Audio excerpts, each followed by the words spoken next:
Behind us are the Gobustan mud volcanoes, and to get there we took an absolutely destroyed old Lada. We'll put some footage of that trip in. Emma, did you enjoy the trip?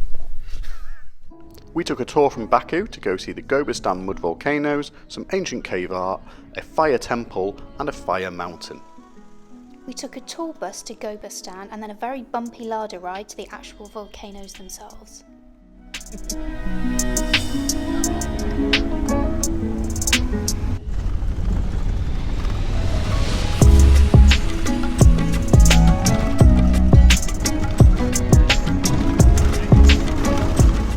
Our Lada driver drove like a madman. I think he was after a tip and doing something quite fun.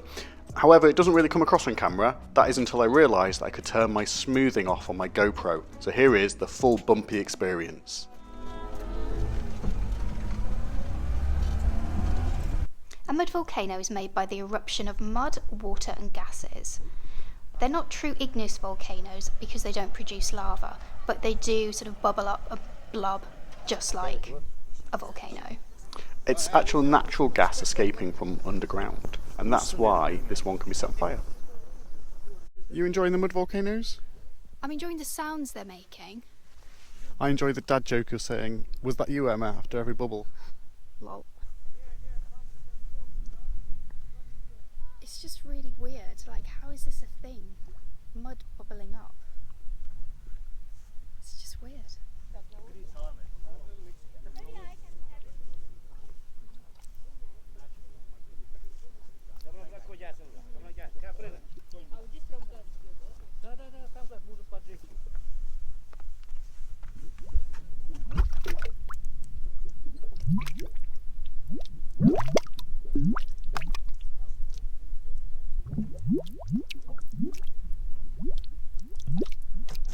Enjoy the mud volcanoes? They were really weird.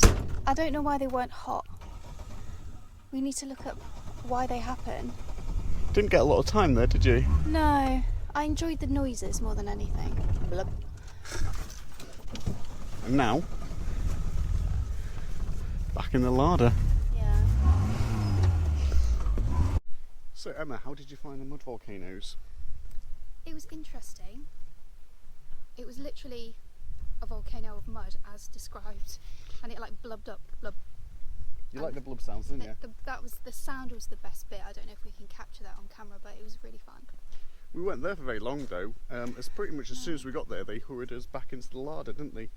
Yeah, we weren't there for long enough really. It was another 10 minutes would have been much better. Really, I feel like they should have written this experience as off-road Lada tour with mud volcanoes as extra. Yeah, so I've been offensively jiggled in the back of a Lada. Which, to be honest, I was really up for. I really enjoyed the Lada experience. If you like that sort of thing, that's fine. But yeah, he was desperate for a tip, to be honest, so he was like jiggling us extra hard.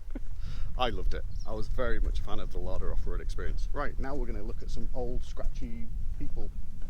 Is that a good, in a rock? Is that a good description? I guess. Hello, quick interruption. I'll let you get back to the rest of the video in a bit. However, I wanted to talk about SIM cards. SIM cards can be really annoying. You get to the airport, you can't find the SIM card desk, you think the SIM card man might be ripping you off, and then you swap out your SIM card for your current SIM card and you worry about losing your current SIM card. It's a nightmare. However, I've been using Arlo, and if you click in Arlo, it installs eSIMs. You can choose your country from the list and install it from the app, which means there's no pesky little card to lose, and you can do it in advance, load up all the eSIMs you want and just install them when you get to the country. I found it really, really useful. In fact, I found it so useful I contacted Arlo and asked if they could give out a code to our audience. So if you go to Arlo and use the code TOCKBURY10, you can get 10% off your purchase of an eSIM. It's really, really useful. Disclaimer, we do get a bit of money if that happens, but you get 10% off. Win-win. Right, to the rest of the video.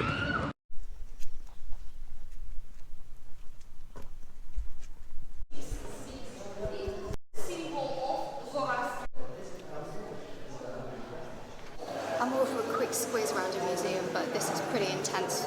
It's like an interactive museum, but where she's doing all the interaction. Yeah, I know.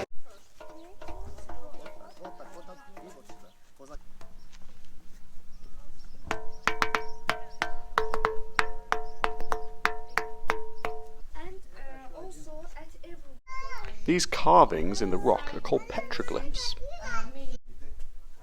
If you look at the top right of the frame here, you can kind of make out two people. These carvings date from 5,000 to 20,000 years old. What did you just say to me off camera? I've forgotten. What did I say? You're fed up and you've seen enough now? Oh, yeah, I've seen enough old stuff now. I'm done, thank you. It's hard to get into the spirit of it when it's all just so quick and whistle stop. Because I really wanted to see these petroglyphs, but I feel like it's not the atmosphere to enjoy them somehow. So if you really are into this, maybe do a specialist tour for this, or hire a car or something maybe. Yeah, and walk around at your own pace. Yeah, because this is very quick. Right, so we've had lunch, and now we've driven about an hour outside the city in the opposite direction to go see this fire temple. I do feel like the mud volcanoes for one direction, fire temples the other. You probably should do one or either, not both in the same day, because then you're just whizzing around everything, aren't you? Yeah.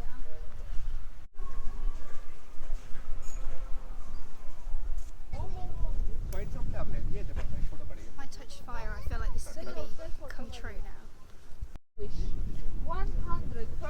it will come true. I'm not going to lie, it's not a huge burning area, is it? No. I expected a slightly larger. It's not the gates of hell or whatever it's called. No. It's still warm though. Even It's very just warm. there. Yeah. One thing I really admire about Azerbaijan is commitment to a theme. You know, with the land of fire, we've got the fire temple, we've got the flame towers, putting fire on a lot of things. Commitment to a theme. I appreciate it. If I ran a country, that's what I'd do. Commitment to a theme. Pick a theme, go with it. Everything would have a picture of your face on it. So, Emma, would you recommend your full day tour? It's very tiring, and also you don't really get to see anything for more than about 10 minutes each. Which, if that's what you want, quick snapshot, and you're not here for very long, then that's perfect. I don't know, but if you're particularly interested in petroglyphs or, you know, the fire stories, maybe try and do separate tours. Yeah, I wish I'd have done mud volcanoes and petroglyphs all day, rather than being rushed through those things. I hear you, but I think that's a half-day tour. Okay. So, but you might get a little bit longer at those places, and also you could hire a car if you're brave enough to drive here. Go by yourself. Or hire a driver. Yep.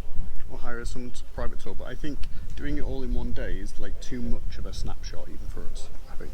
Yeah, well, we're very quick museum whizzes, aren't we? But it was a bit too much even for us, a bit too quick. So yeah, I would have liked more time on the mud volcanoes and a bit more time on the petroglyphs. Yes, I agree. Okay. Right. Well, that's everything for today. We're going to go back to our hotel, have a nap. Surprise, surprise. And do a little bit more of Baku, and then we'll show you what Azerbaijan Air is like. Is that even the name of the airline? I don't know. I don't We know. can cut this bit a little bit. Okay. Well, that's all from our tour of the Gobustan and the surrounding entertainments. We will see you next time. Bye bye.